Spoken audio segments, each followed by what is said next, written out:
Hello guys, അപ്പോൾ നമ്മളിന്ന് ഇവിടെ ഉണ്ടാക്കാൻ പോകുന്നത് ചക്കക്കുരു വെച്ച് തോരനാണ്. അപ്പോൾ അതിനായി ഞങ്ങൾ ചക്കക്കുരു തൊലിച്ച് അവിച്ച് വെച്ചിട്ടുണ്ട്. പിന്നെ അരപ്പ് ജീരകം, വെളുത്തുള്ളി, പച്ചമുളക്, തേങ്ങ, മഞ്ഞൾപ്പൊടി ഇതെല്ലാം കൂടെ നമ്മൾ അരച്ച് വെച്ചിട്ടുണ്ട്. ഇനി നമുക്ക് ഇത് തോരൻ വയ്ക്കാം.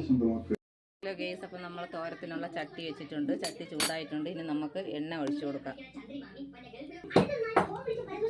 എണ്ണ ഒഴിച്ചിട്ടുണ്ട്.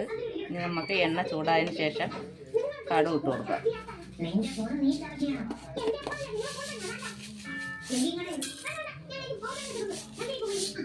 കടുത്തിട്ടുണ്ട്. നമുക്ക് കറിവേപ്പില, അപ്പോൾ കടുക് എല്ലാം പൊട്ടിയിട്ടുണ്ട്. അപ്പോൾ നമുക്കിനി കറിവേപ്പില,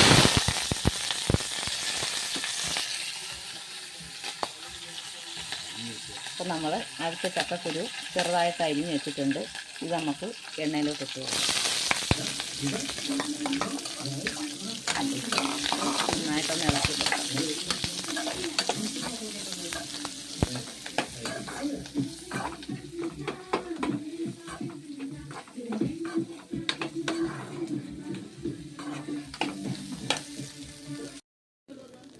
ഇനി നമുക്ക് അരപ്പിട്ട് കൊടുക്കാം.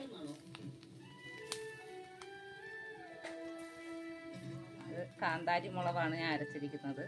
കാന്താരി മുളകും ജീരകവും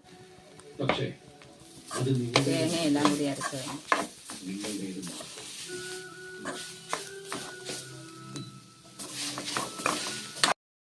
ഞാൻ ആവശ്യത്തിന് ഉപ്പിട്ട് കൊടുക്കാം. അതിനുശേഷം നമുക്ക് നന്നായിട്ട് ഒന്ന് ചെറുതായിട്ടൊന്ന് ചക്കക്കുരു ഒന്ന് ചതച്ചിട്ട് കൊടുക്കാം. അപ്പോൾ നമ്മുടെ തോരനൊക്കെ റെഡിയായിട്ടുണ്ട്. നിങ്ങളും ഇതുപോലെ ഉണ്ടാക്കി നോക്കുക.